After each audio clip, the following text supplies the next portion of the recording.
Your bag disappears into a dark tunnel at the airport, and a few seconds later, someone on the other side can see what is hidden inside it. Not by opening it, not with a normal camera, but by using invisible energy that passes straight through your clothes, chargers, snacks, electronics, and metal objects, then turns all of that into a strange glowing image on a screen. So how does an airport X-ray scanner actually see inside your bag? The first thing to understand is that it is not taking a normal photo. A camera captures light bouncing off the outside of objects, but X-rays work differently.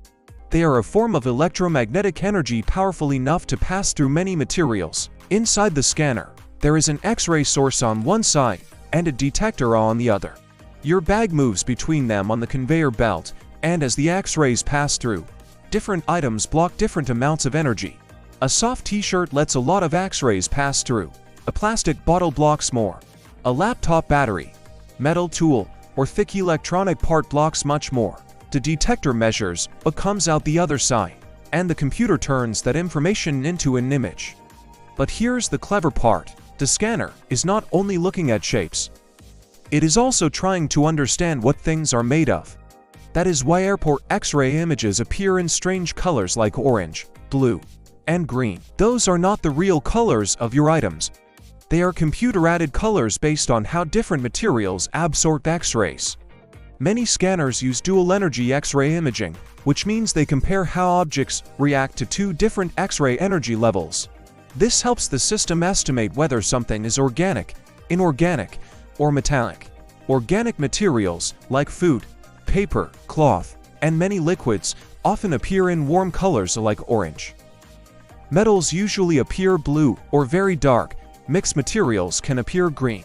So when your bag goes through the scanner, the security officer is not just seeing a pile of random objects.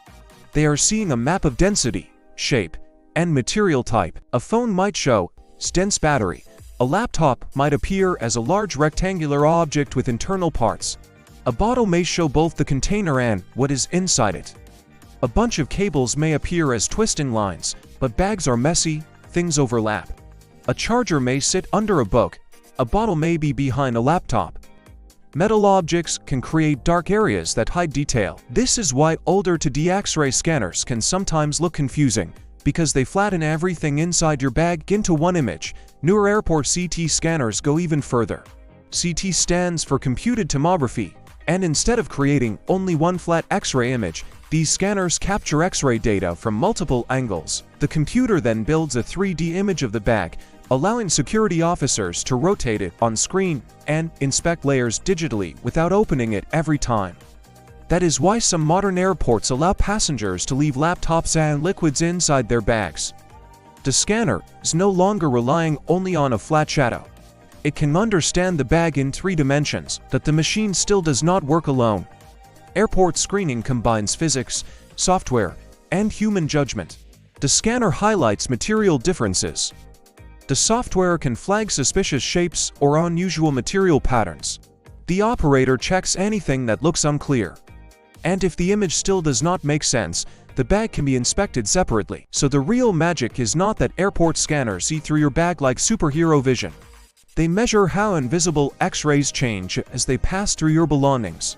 Every object leaves a different kind of shadow, and the computer turns those shadows into a readable security map. So the next time your suitcase slides into that machine, remember, the scanner is not just seeing what your items look like. It is reading how matter itself responds to invisible energy. If you have enjoyed this video about airport scanners, make sure you subscribe to Knowledge Hub for more videos about hidden technology, insight, everyday things, and as always, stay curious.